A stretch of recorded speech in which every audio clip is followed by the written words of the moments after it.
I think we're good. I think we're live. I think we're good. What's going on, funky folk? People of the new generation, and of any generation, actually. Today, I'm talking about information because we're on one of those great websites, as you're watching this video right now, where you can get a lot of information. And there are a lot of things in this day and age that are going to give you a lot of information. You know, we have access to YouTube. Now we have these AIs, we have Alexa, these voice assistants.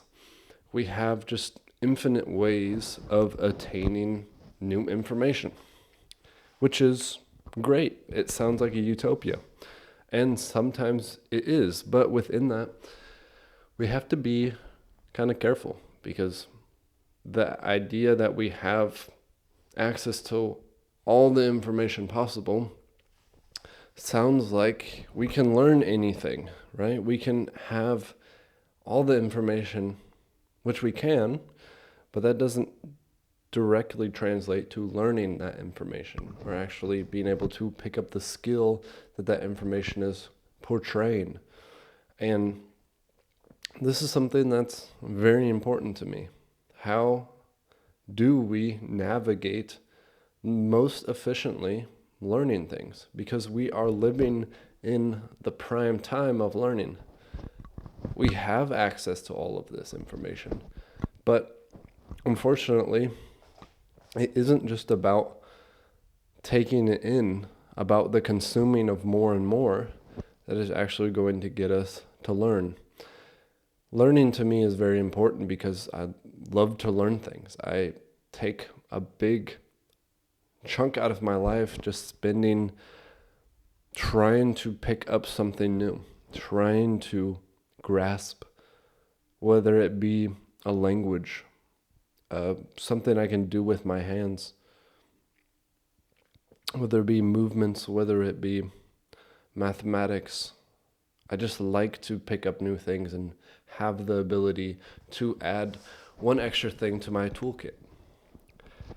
Within that, I have come across a phenomenon that I see, not just in myself, but through the majority of people, because I believe, again, it's almost instinctual to think this way.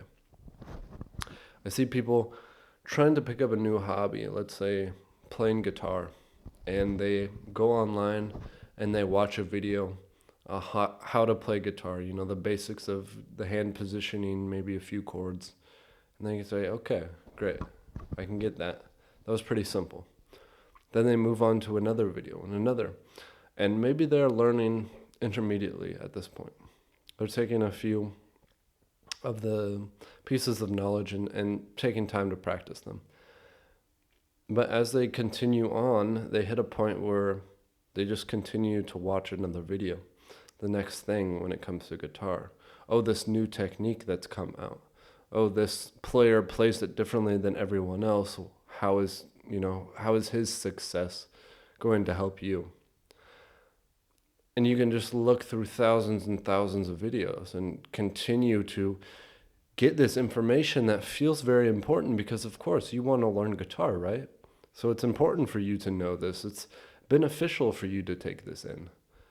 But in the end, is it really?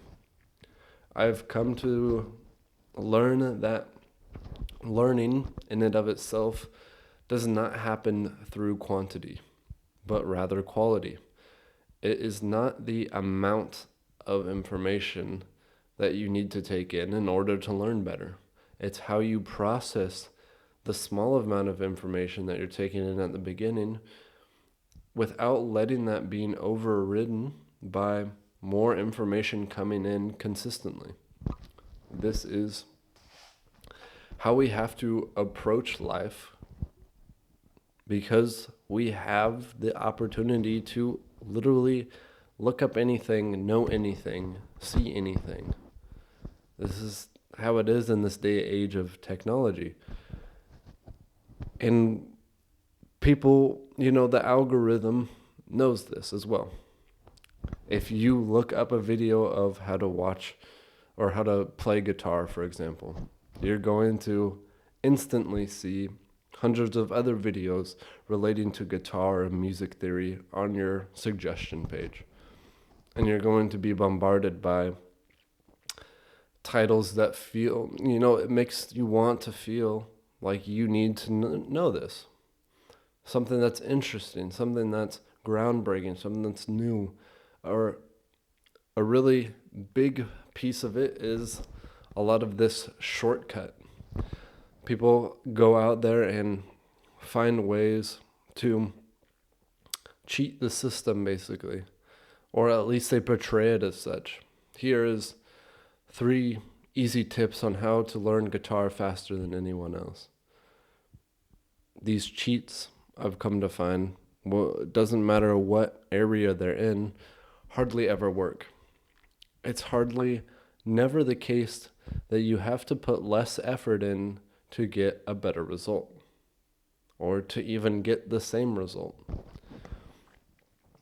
But still, I see people falling into this pattern of trying to get quantity within learning rather than processing what's actually in front of them.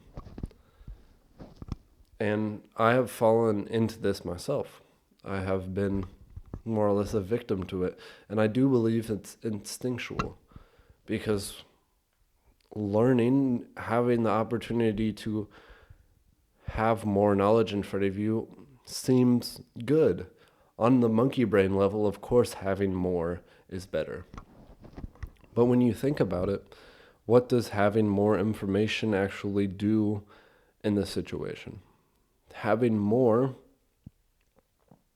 means that you cannot take the time to process what you had just heard. The thing that came right before it just is gone all of a sudden because we haven't taken any time to process it. There's a difference between consuming information and processing it. There's a difference between knowing and understanding. I think it's become pretty popular nowadays. When you're scrolling through TikTok, you'll see a video that says, "Stop. What was the last 5 videos that you watched? What happened in them?" And some people can't even recall what happened in the last 20 seconds of their life. And this is the problem right now. We have so much consuming and not enough processing. We simply take in one thing and it goes out the other ear. And we have become addicted to this feeling, especially when it comes to trying to learn something that feels beneficial within and of itself. Because of course, learning something, actually practicing the skill, feels good. But we actually are able to achieve the same effect by simply watching videos of how to learn, of what you should be doing. And by the end of it, if you've watched 20 different videos on how to create the perfect chord shapes on guitar, then in the end, you've forgotten every little piece that every video went over, and you have a surface level, and you're kind of burnt out by that point, and you don't hardly even take the time to practice it. This is something I also see within the region of self-help, because on YouTube there are a lot of creators that target self-help. I could probably be considered as one of them. But the thing is, watching 20 videos covering self-help isn't changing anything in your life. I am not going to tell you that watching one of my videos is going to change anything, because that can't happen. This isn't going to change it. You are going to change yourself. I can only sit here and give you a perspective. I can only give you my view of how the world works or how things have helped me. But you have to put the work in and make the uncomfortable decision to actually make the change. Now, sitting there and watching 20 videos about changing, about bettering yourself will, on the surface level, make you feel good. It will make you feel like you've done something, but it shouldn't feel good to change. It's simply, in the beginning, changing something kind of sucks. You might be proud of it, you might feel good about what happened, but the actual thing itself doesn't feel good because change never does. That's the whole point of it. That's the whole reason why it's this big thing that's hard to reach, is because you have to accept within it that it's going to be uncomfortable. Learning something new is, in a way, changing. You are changing the ability of your body to do something, the ability of your mind to comprehend a certain thing.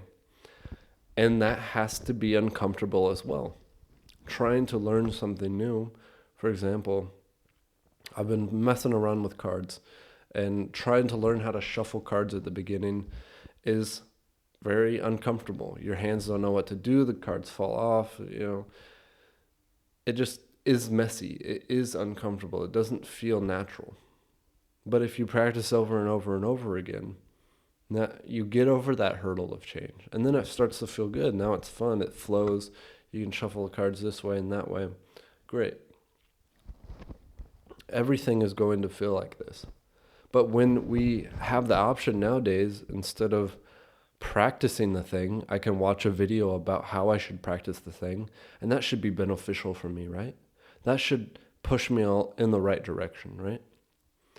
But it doesn't. If it's one of many, if it's just another thing in the ocean of information that you've already taken in, the benefit pretty much recedes. It's pretty much gone. You lose the benefit because you are overcrowding it with the fact of trying to take in more, and you never let yourself process what was in front of you in the first place. It is not a lack of information that is holding you back from learning, from changing. You have most likely heard all the information that you will need to sit down and practice for hours and hours, or change big parts in your life. But are you going to take the chance, take the hard choice, face the uncomfortable moments in order to learn that thing, or to change yourself, to better your life? Or are you just going to click on the next video? You can do exactly that same thing with this right here. You can listen to what I'm saying, comprehend it on your own level, understand what I mean through my perspective. And what does that mean for you? What can you take from this? Or you can simply click on the next video and let whatever I just spewed out go to waste, and whatever you took from it go to waste. This is something that I have to consistently be conscious about too, because I have the same mindset. Like I said, it feels instinctual to just want to take in more information, because it feels like the information, or the lack of information, that there's a scarcity. That must be the problem here. So I just need to find the next video that's going to actually bring me that one piece, that one missing piece of the puzzle that's just going to unlock everything. It's never the case. It's not how this works. And so I have to consciously take the time, when I sit down and listen to a podcast, I try to make sure that's pretty much the only thing I'm listening to for the day, when it's surrounding this topic, whether it's a self-help podcast or whether I'm trying to learn something. I try to make sure that that's one of the few of that kind of things that I'm sitting down with for the day. Now, when it's very deep, I try to take a pause and write stuff down to see what do I think about this. Not just taking in this information, not just saying, oh, that's cool to know, blah, blah, blah. What does this mean for me? How can I apply this to my life? And yeah, you don't hear everything through this method. You don't know about everything going on. You don't watch every single video on your suggestion feed, but you do come out with an actual benefit you come out on the other side knowing that what you just watched actually meant something to you. It actually was a conscious idea to take in information and not just take it in but process it and see, what does that mean for me? Who am I on the other side of this? And there's always this pull to just click on the next thing, hear the next person speak about their perspective, or tell you what to do. Here's, the best method of doing this. But we have to fight against that. I just had a day, because I'm actually doing a little challenge to myself to try to not take any information in for the next 4 days. And by that, I mean just, I'm not watching any YouTube videos. I'm not looking anything up on Google. I'm not going on Google Maps to figure out, where I'm going to go eat or what things or blah, blah, blah. I am just sitting with the fact that, okay, I know what's going on around me because I've had it happen before. I'm sitting with this information. I'm processing the stuff I've learned already, the stuff I have consumed, and trying to genuinely process that without taking in anything more, because it got too much for me. At a certain point, I just couldn't watch another YouTube video. I couldn't hear music anymore. It was too much information without enough processing. So I'm challenging myself. What does life look like when you don't have Google, when you don't have YouTube? And it's really calming, honestly.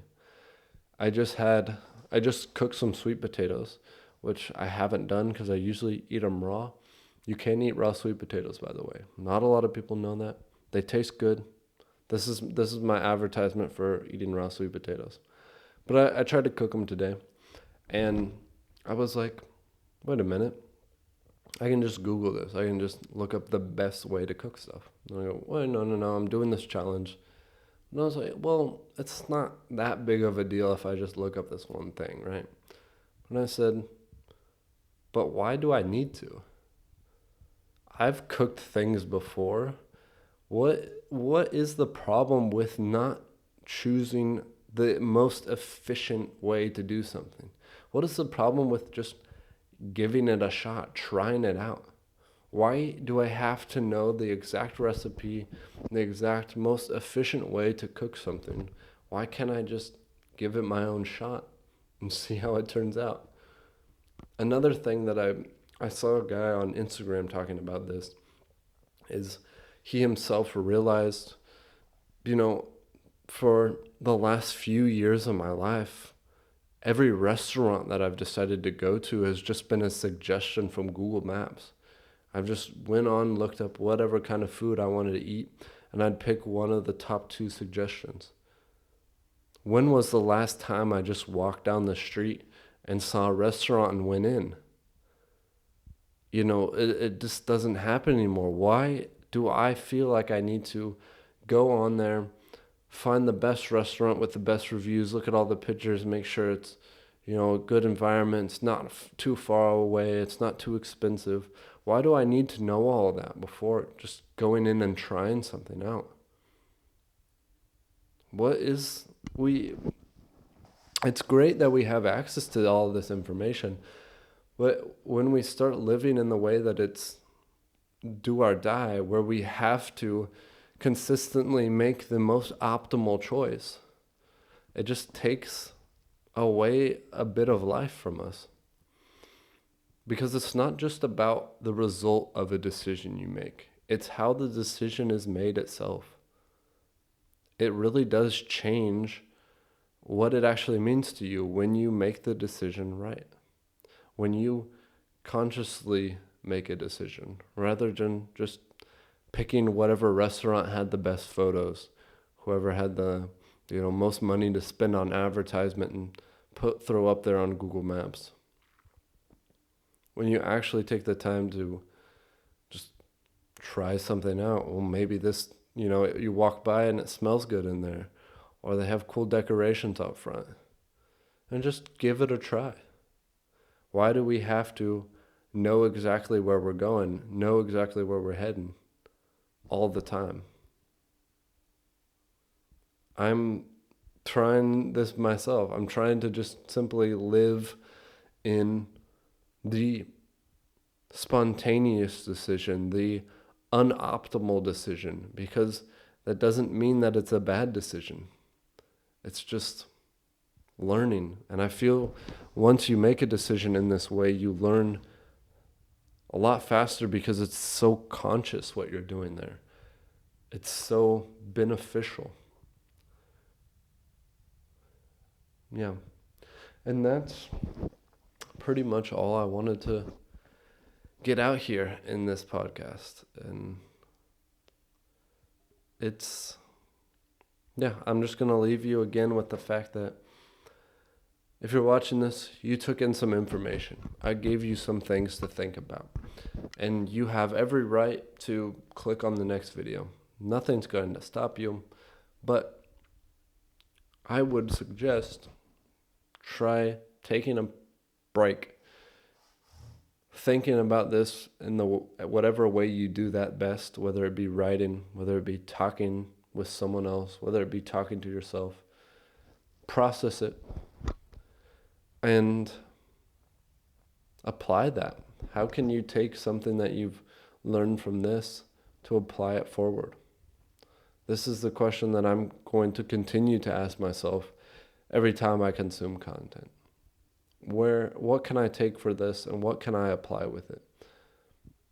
And I'm not going to just move on. I'm not going to just take the next thing. I'm going to stick with what I started with and really understand that. Cherish what's in front of me rather than just pushing it aside and moving on to the next thing. All right. I hope you all have a really, really good one. Peace.